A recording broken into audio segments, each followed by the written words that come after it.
My name is Anthony Lee. I just flew in last night from LA. Still having very severe jet lag. So, yes, I did, but not enough. So if I say something like, what did I just say? Please forgive me. So let's start off with just a brief introduction of myself. No, that's fine. I was born in Korea. When I was 15 years old, my parents decided to move their whole family to the US for reasons still unknown today. And then when I was 24, I had a lot of questions in life about who I am, what I should live for. So I decided to take off and go to China with a backpack. Why China? Long story. So let's skip it. I ended up pursuing my postgraduate studies in Beijing University. And then after that, I worked in Japan and Korea for a couple of years until I was sent to Shanghai by Japanese headquarters to head their China operation. So ever since, I lived in Shanghai for 16 years. So altogether, I lived in China over 20 years, a very long time, maybe too long. My career has evolved pretty much around advertising, PR, and marketing, both online and offline. And currently, I'm enjoying my work as a consultant and lecturer, as well as an author at the same time. Companies I'm currently involved in is one is TTG, a digital agency based in Shanghai, the company I founded. And the other is Directors Company, based in Seoul, for which I'm serving as a board member, one of the best creative agencies in the country. And lastly, it's SINOSPHERE Insight. It's a one-man company, a company just made up of me, specialized in marketing consultant and cross-cultural training focused on China, Korea, and Japan. So all these experiences sort of helped me develop certain values that I believe in. First and foremost, I believe one's own person's identity cannot be defined by nationality alone. I think human being is a lot bigger than a country. Human potential, obviously transcends any national borders. So does love. I met my wife on a dating website in China.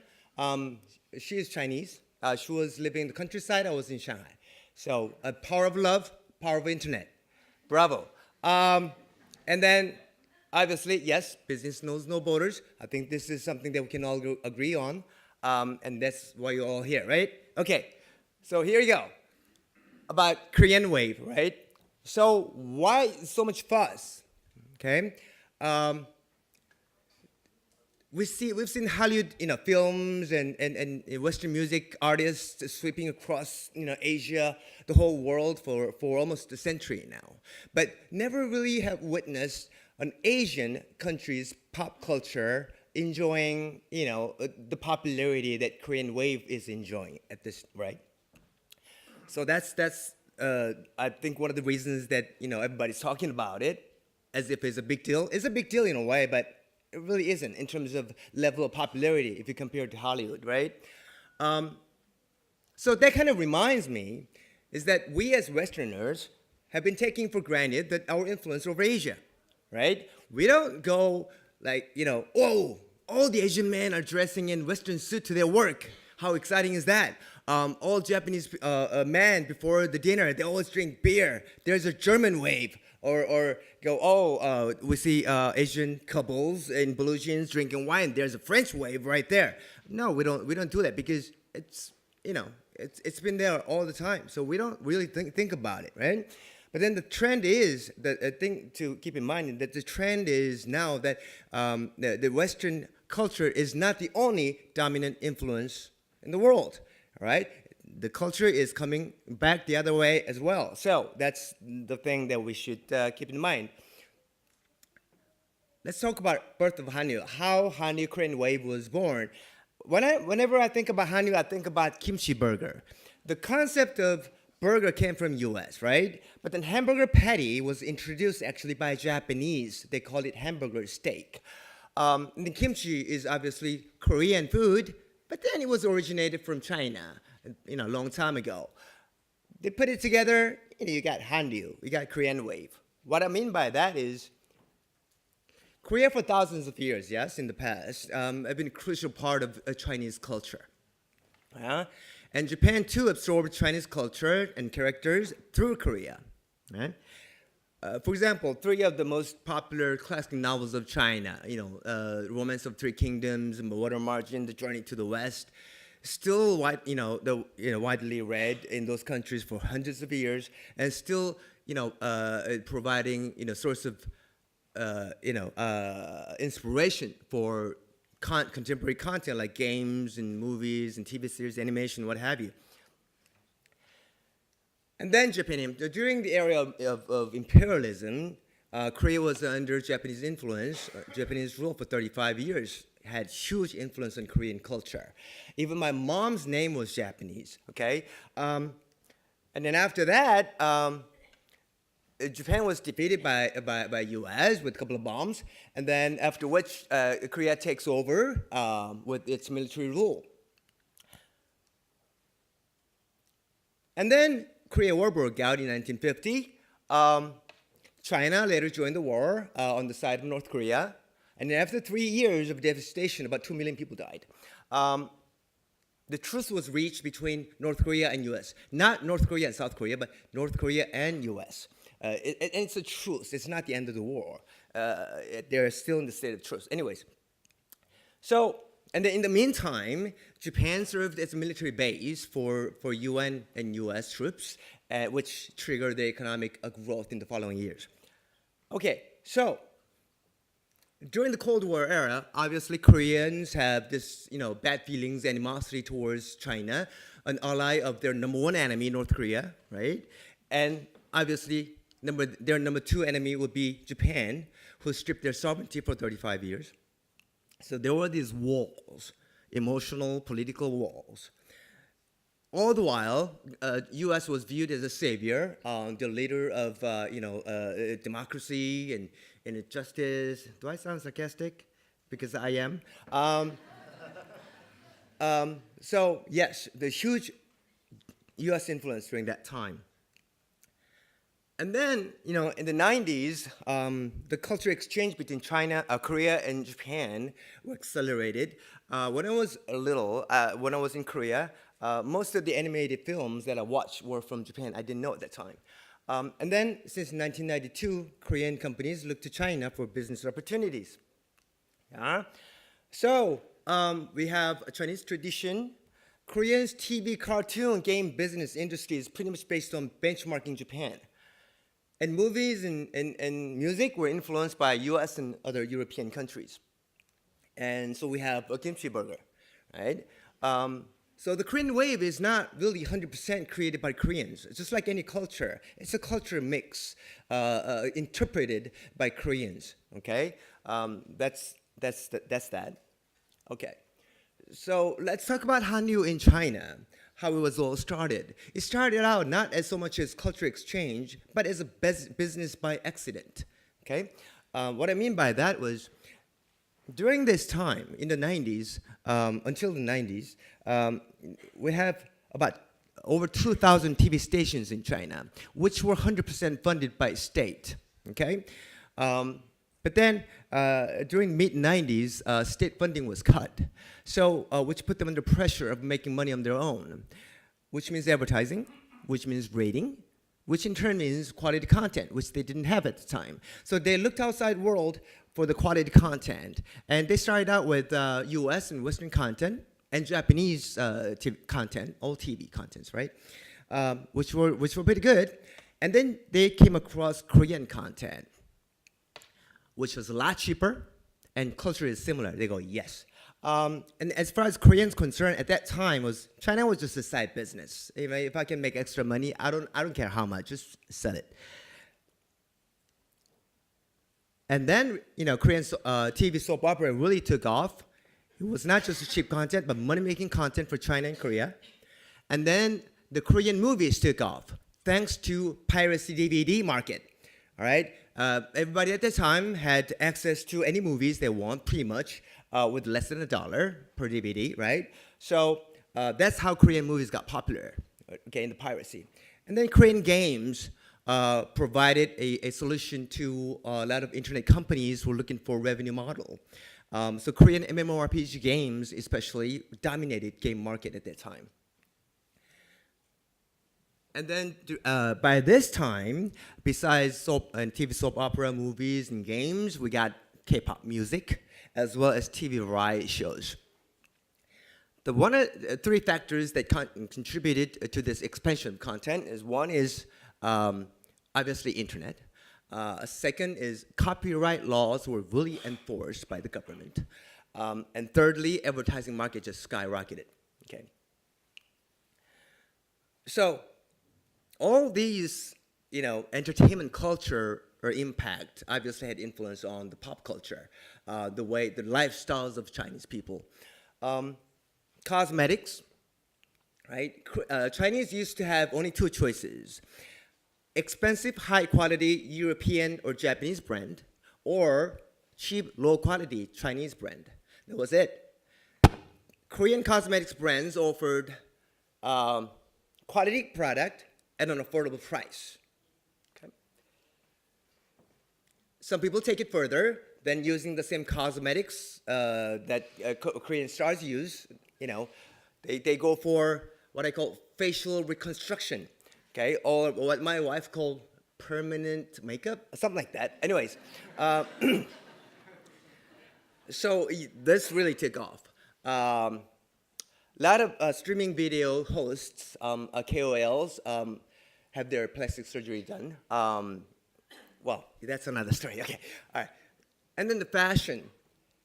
Okay, Western fashion obviously is still dominating, shaping Chinese fashion culture or Asian fashion culture as a whole.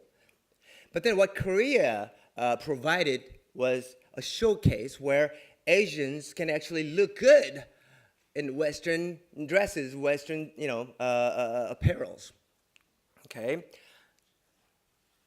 And then the food. In Shanghai alone, we have over 2,000 Korean restaurants, most of which they don't even come close to what you can taste in Korea, right? But still, there's a lot of people lining up. So at the end of the day, I want more genuine Korean stuff. I want more genuine Korean experience. So they go to Korea with a lot of money to spend. Yeah? All right. So how this Han-Ukraine wave influence affect, the evolution of marketing? I'll just explain with the focus on the celebrities, all right, because it's easy to see. Korean companies, obviously, they noticed as Korean actresses gained popularity in China, they saw an opportunity of associating their brand with these celebrities. At the same time, it's very cost effective if you can sign a bundling contract with China and Korea, right? It's cheaper. So we see Korean companies using Korean celebrities as their models for China market. And then, obviously, talent agents got smarter as they see the opportunities in China advertising market, which is few times, if not 10 times bigger than Korean market. So no more set discount, no more non-competition clause. So they start modeling for other non-Korean brands. Okay. And then we see a rise of Chinese brands using Korean element. What I mean by Korean element is using a Korean celebrity as their model is one direct way to do it. Look and feel of their website, overall design of the package and brand, including the naming of the brand, make it sound like Korean. To the point where a normal Chinese consumer take a look at the brand or take a look at their website and they can't tell whether it's Chinese or Korean. And some of them became actually successful, right? And then this happened, right? Korea caught in crossfire between U.S. and China. It's not really U.S. and North Korea. It's the U.S. and China. Okay, it's another story. All right. So China retaliated. China made Korea pay for it, right? So all the fan meetings were canceled, concerts were canceled, advertising contracts put on hold indefinitely. And then these guys showed up, right? These guys in their like early 20s, they're making like millions of dollars on brand endorsements alone. And who are these guys, right? I said Koreanization of celebrities, right? Who are these guys? These four guys actually came from a Korean idol group called EXO. A group used to be comprised of 8 Koreans and 4 Chinese. They were all trained and packaged in Korea. So there are 4 Chinese guys, but then they're very Korean, all right? So they are sort of free of these political conflict uncertainties, right? Because they're Chinese. They speak the same language, easier to deal with. And to the fans of Korean Wave, they sort of represent the possibility where Chinese young people can actually become as cool as Korean stars. So they're like, the hope. Inspirations and lessons that we can learn maybe from it is, people ask me, can we create French wave? Can we create, Japanese wave? I said, well, no, you can't. No one can create wave, right? It's created by multiple factors, most of which are out of your control, happen by accident. You have no control over it. But what you can do is you can read the wave, you can ride the wave instead of being drowned in it. So, from that sense, if I elaborate it, it's just another reflection of curiosity that Chinese people have. Chinese people have been behind the wall and shut themselves from the rest of the world for a long time, until the 70s. But then with the rise of the internet, they really opened up. They really, the curiosity about the outside world really exploded, okay? So besides Korean wave, there's obviously a US wave with all those Hollywood films popular in China. And animation is dominated by Japanese. And TV series like Oshin, Japanese TV series like Oshin, still holds the highest rating in the history of Chinese TV. 80% of rating. Can you believe that? All right, in mid-90s. Okay, so the big, and then this is a very important point, by the way. They have the internet and money. A few years ago, China surpassed U.S. as the country with most number of middle-income class consumers. The number was over 100 million. But I had my doubts because I lived in China long enough to know that there are more than this number. So based on my research, middle-income class plus rich and high-income class is close to 300 million right now. Far more. Why the gap? Because there's a lot of income that is invisible to tax bureau, to you, even to my wife. Okay, it's another story. Okay, so that's why there's a lot of cash transaction going on that is invisible to the outside, authorities, whatever. So, anyways, so they have the internet and money. Okay, they can actually go to Korea to experience it instead of just accessing internet and checking out the information and so this middle class right now, this emerging middle class is different from the rich class that we know of because they are better educated, better informed, okay, and they are potential high income class in the future, okay. Used to be right now a lot of rich people in China right now, right, have become rich overnight. Okay, you've seen a lot of cases where from the low tier, low income class become high income class overnight. It's not going to happen anymore. Not so much. As the economy becoming mature, it's going to be the future high income class will come from this emerging young middle class. So these are different middle class that you used to deal with. All right. So the big question is not whether or not you can create whatever wave you want to create, but how can I satisfy their curiosity about, let's say, about friends, about my brand, about that they have that's not part of their current world, and making the connection to my brand. That should be the big question, I think. Right? So lesson number one is that this mysterious Western image, the lifestyle, used to work, and maybe it still might work with some audience. But as far as I know, with these emerging young middle class, potential high income class people, they want more than that. They want more than just an image. Image is not everything anymore. They want personalities, stories that can really resonate with them. All right, so we need to work on that more. And the photos, the girls in the photo you see here are internet celebrities, yes, KOLs from China and Korea.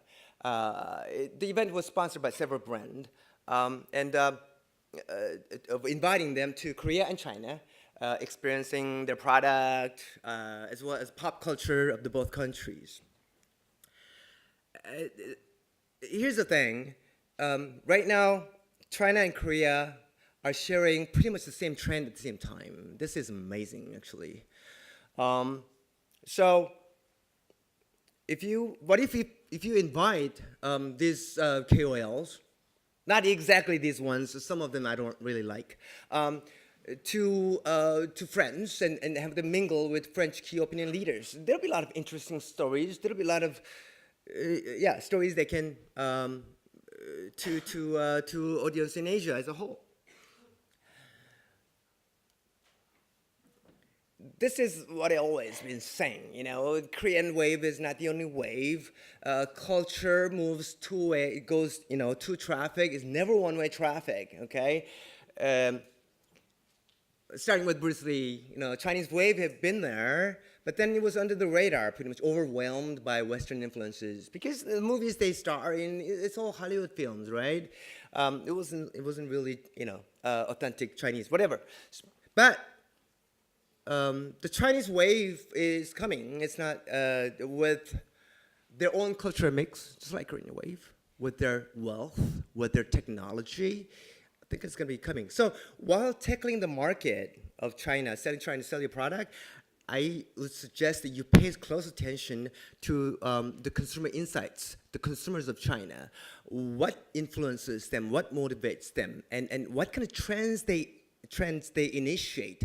Okay, trends initiated by China. Okay. Yeah, that will be all. Thank you.